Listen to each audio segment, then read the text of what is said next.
Welcome, loyal citizens. My name is Old Man Mordaith, a member of the CK3 community team. I will be reading the words of Chad as we explore Dev Diary 153.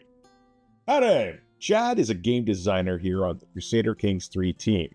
Today, we'll be walking you through some of the highlights of what we've added in terms of Byzantine flavor in Roads to Power. Some cursory but important notes to begin our discussion. These images may be works in progress. We are still working away at polishing Roads to Power to provide the best experience possible. Yes, we will refer to Byzantium as Byzantium in this dev diary. I know that the endonym is more properly the Roman Empire, but it's our policy to not use endonyms in the game. Those of you who have strong opinions about this get a special game rule to rename Byzantium with several options. Without further ado, let's get to it. Byzantium has been our main point of inspiration and the impetus for administrative government. We outlined this in the two previous dev diaries on admin, but we wanted to discuss this in a bit more detail. Essentially, all the content we've made for administrative government has been designed with an eye towards Byzantium as the model. This doesn't mean that this content can't appear if playing as a different admin realm. Far from it. What it does mean is that all the content you encounter while playing as Byzantium should feel tailored and appropriate to the context. There is alternative text for other admin realms, so fret not, we haven't siloed all the content to a single empire. Playing admin should generally feel different and exciting, but playing as Byzantium should feel special.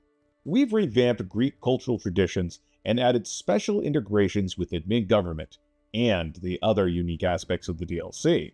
In the descriptions presented, you'll undoubtedly find references to features and concepts that we haven't yet discussed, but will be discussed either later in this or a future dev diary. In addition to this gorgeous new art, we've added loads of integrations with new content exclusive to Roads to Power. Not only does it unlock the new Varangian Guards men-at-arms type and the new Akalauthos port position, but also incorporates several unique bonuses to demonstrate the Greek affinity for administrative government. Maiming and disfiguring characters was a primary way to take your political opponents out of the running in the Byzantine political milo, and we reflected that here with reduced monthly influence.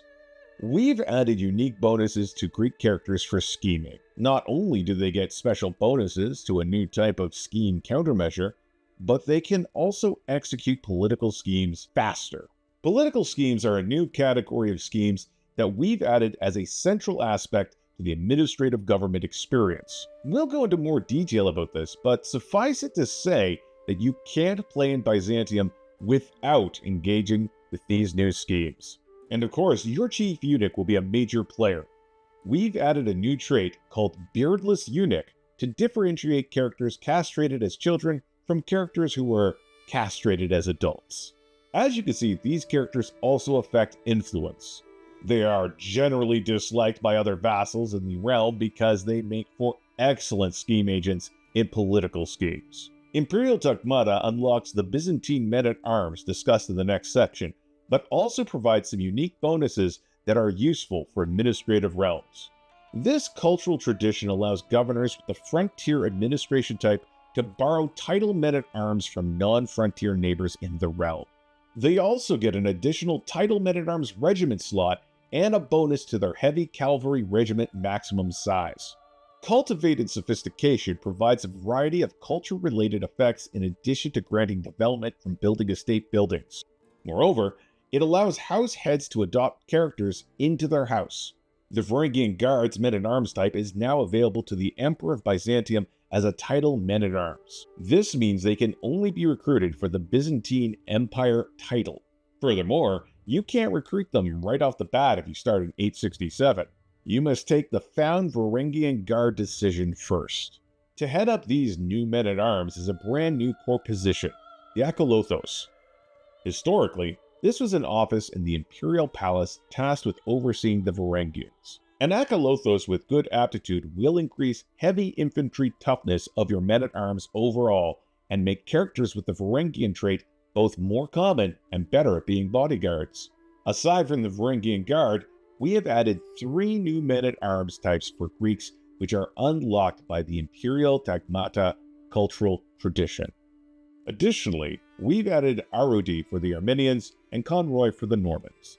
An expansion wouldn't be complete without a new Dynasty legacy. This time, we've created one specifically for characters with administrative government. All of these perks buff how well you can play within an administrative realm. Unlocking perks will propel your family forward whether you are aiming for the imperial throne or you wish to pull the strings from the shadows of your estate. You'll notice that 2 of these perks unlock unique estate upgrades, namely the Reception Hall and the Cabinet of Curiosities. These are special internal estate upgrades that provide powerful bonuses for your house members. The Reception Hall provides legitimacy to house members who accede to the imperial throne. For every feast or grand wedding that house members host in the barony where the house estate is located, the counter on this internal building increases. Once a house member wins the acclamation succession and becomes emperor, the counter resets. Upgrading this internal building decreases the legitimacy counter lost whenever a house member becomes emperor and increases monthly influence gain for the estate owner. The Cabinet of Curiosities, on the other hand, provides opportunities based on how many artifacts the estate owner puts on display. Once an artifact has been added to the estate, it is irretrievable and only contributes to the quality of the Cabinet of Curiosities building.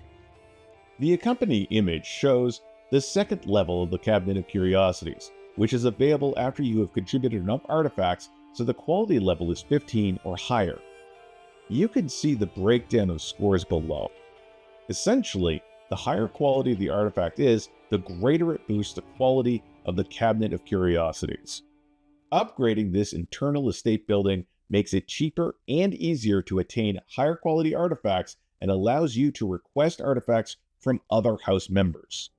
The more you upgrade this building, the more bonuses you receive to your stewardship and learning skills, as well as your renown and influence gains. Finally, the Bureaucracy Dynasty Legacy unlocks the Order Mass Arrest Decision, which we'll let you discover for yourselves upon release. As we mentioned in the Dev Diaries about administrative government, we've created a new category of schemes called political schemes, which are available to characters with administrative government. Byzantium, and by extension administrative realms, should be much more about intrigue and scheming than war. In these realms, palace politics and backhanded trickery reign supreme. For example, at some point you'll want to run a smear campaign against one of your political rivals. You can do that now with the Slander scheme. If successful, this scheme lowers the target's candidate score for acclamation and appointment successions in the realm, and lowers their governor efficiency by 5% for 10 years. This combo makes them a much less desirable candidate for any position. Another scheme you'll definitely want to try out is Raid Estate, in which you attempt to successfully stage a raid against another noble family's estate. Of course, it's imperative that this kind of activity remains under the radar, or there will be consequences. The potential rewards, on the other hand, are quite large. Gold for yourself and fewer political rivals from the other noble family. Disrupting your political rival's base of operations can prove quite fruitful. With plenty of these new political schemes, in addition to the veritable buffet of new character interactions, you'll have all the tools you need to plot and scheme your way to power in Byzantium. Byzantium would not be complete without a chariot racing activity and beautiful new art for the Hippodrome. Sure, the sport wasn't at the peak of its popularity during the High Middle Ages, but it is part and parcel of the Byzantine experience, so we've added it. We've also added a few custom intents for this activity that better fit its historical and political context. The default intent will always be to increase influence, but you may want to choose appease the populace if your popular opinion is low. Of course, there are a variety of traditional intents to choose from. However, you'll need to be wary. Activity guests have an additional intent option to sow discord, which aims to reduce the popular opinion of the current emperor and sabotage their county control. At the very beginning of the chariot race, you'll have the opportunity to place a wager on the charioteers competing in that day's competition. You'll see representatives here in a unique interface from the 4 traditional teams of the Hippodrome. That is, the blues, the greens, the whites, and the reds. You will also be able to easily see which character is your own champion charioteer from the icon next to their name. You'll be approached by the Emperor's Bookmaker, a new core position added in this DLC, and they will ask you if you'd like to place a wager. You then have a series of choices. Which team would you like to place your wager on? Would you like to place your wager on a specific member of the team, or hedge your bets and bet on the team as a whole? What type of wager would you like to place? Those could be to win, where your pick is first, to place, where your pick is first or second, or to show, where your pick is in the top 3. You may well want to place a wager on your own charioteer if you've brought them along. Be wary though, or if they perform poorly, you'll gain stress. There are also chances to steal another attendee's champion charioteer if you do not already employ one. Every landed and landless title holder with the Roman ceremonies cultural tradition has access to a new champion charioteer core position. If hired, these characters will travel with you to chariot races and compete on your behalf. Every charioteer is assigned a charioteer trait indicating which team they're on and how much experience they have competing. The more experience they have, the better they are. If you want to train up your charioteer in between races, which can happen every 10 years in game, you can work on upgrading your stable's estate building. It has a special track which unlocks a new core position task for the charioteer, enabling them to gain trait experience outside of the chariot race activity. Before the race begins, you'll have some opportunity for politicking and rubbing shoulders with other important people in the realm, depending on your stature. You only get to sit in the Kathisma, the Imperial box, if the Emperor invites you as his guest of honor.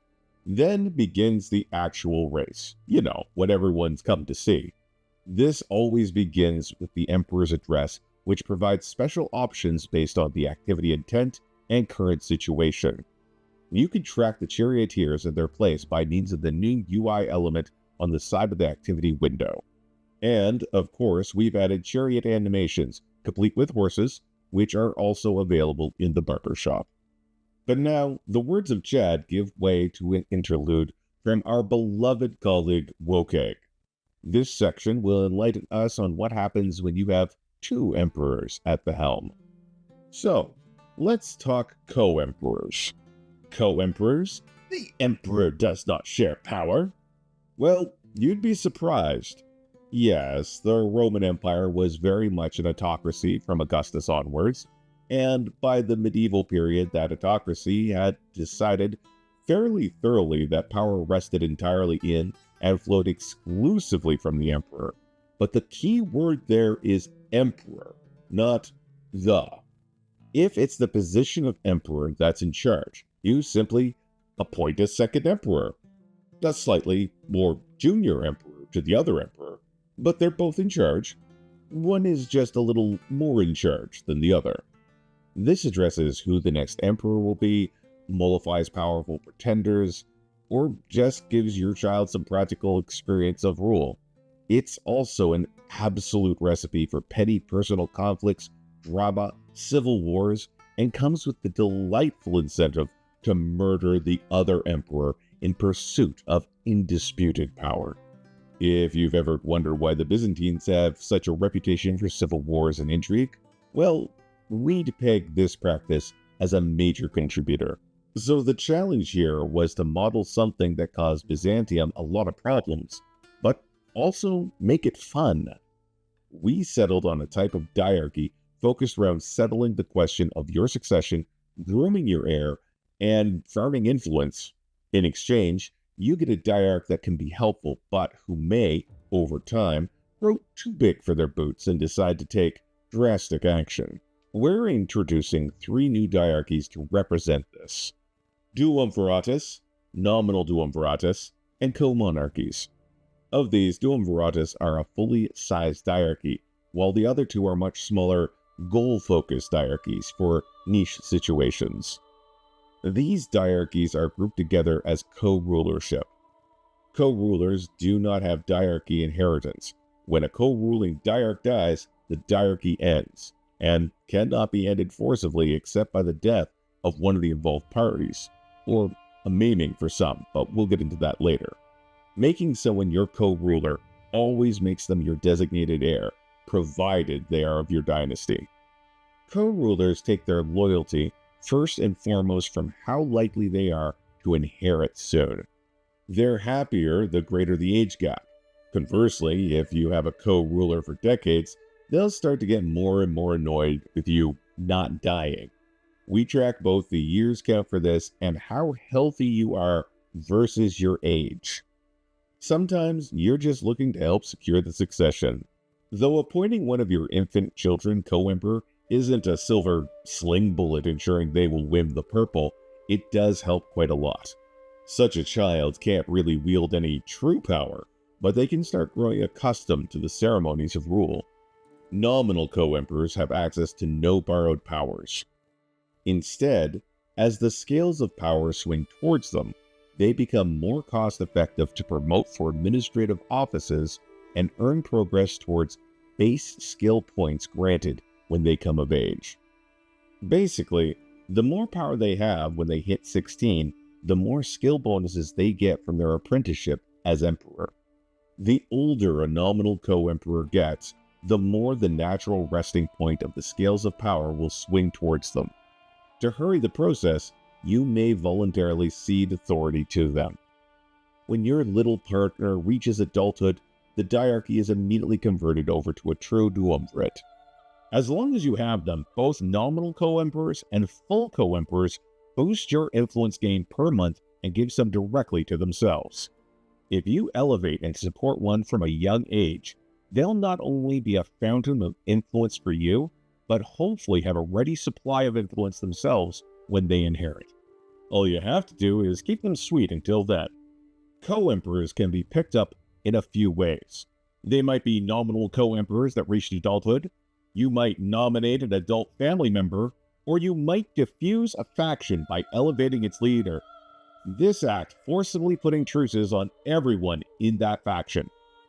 They carry over the passive influence gain and administrative office promotion efficiency we talked about in the last section. Additionally, as a full co-emperor is always an adult, provided all relevant circumstances permit, their children are considered to be born in the purple just as those of the full emperor.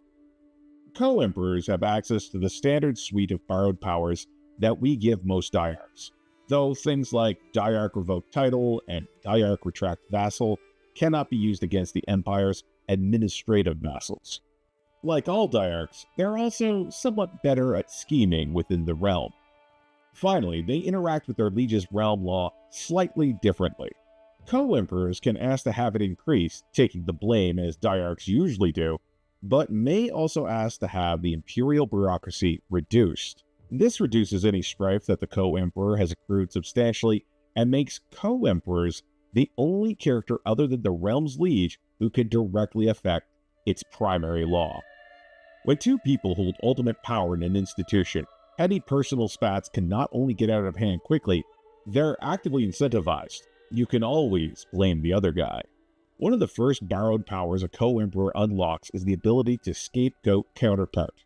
Fortunately, or unfortunately, their senior emperor can also use it back on them. Scapegoating your fellow emperor requires you to have either higher diplomacy or higher intrigue than them.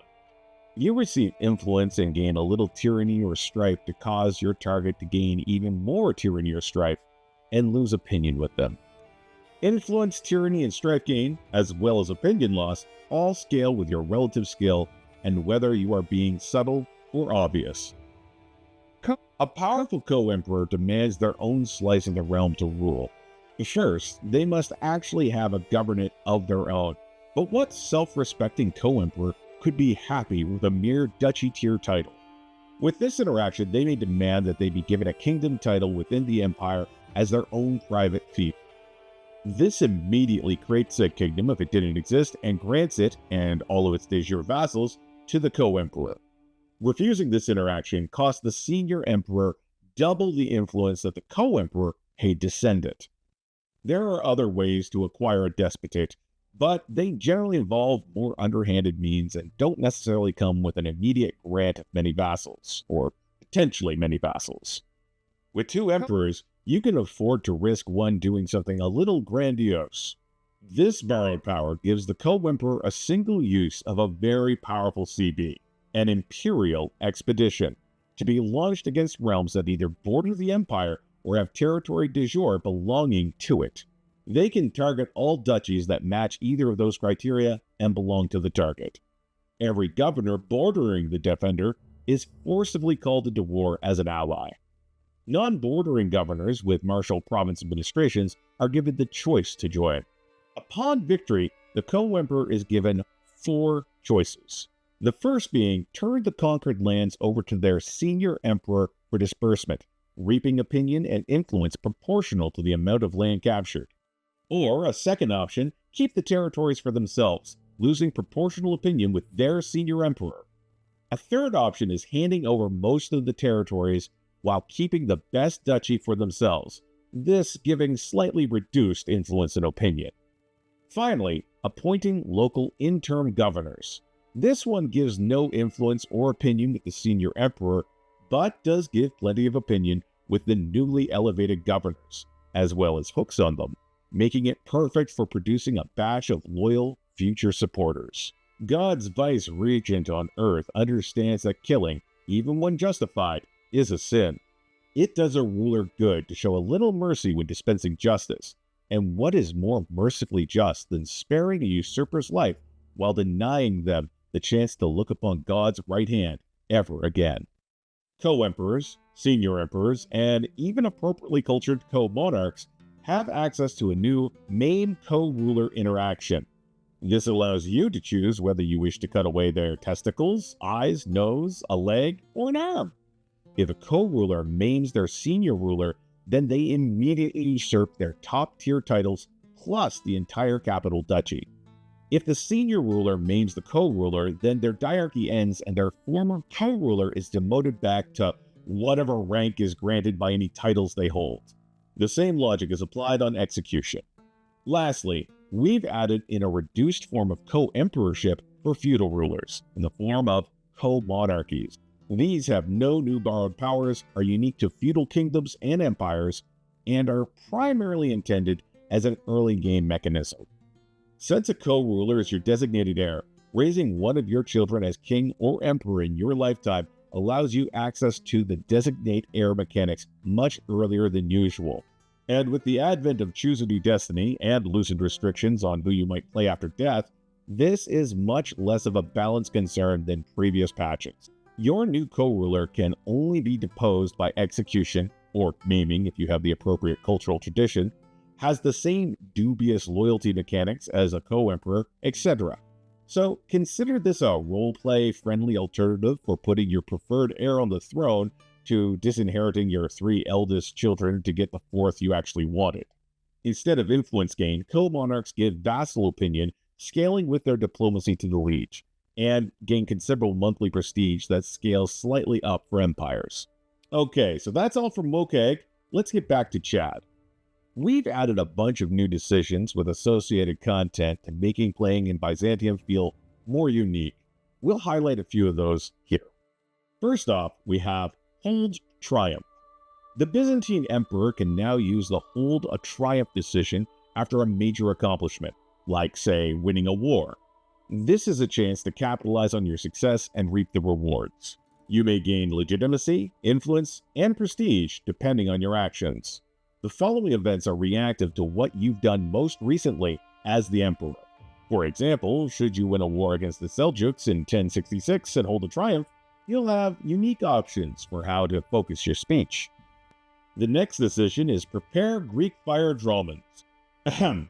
We are not adding naval warfare to CK3 with Roads to Power, so get that idea out of your minds right now. But we have added some representation for Greek fire, the famed Byzantine weapon primarily used in naval warfare.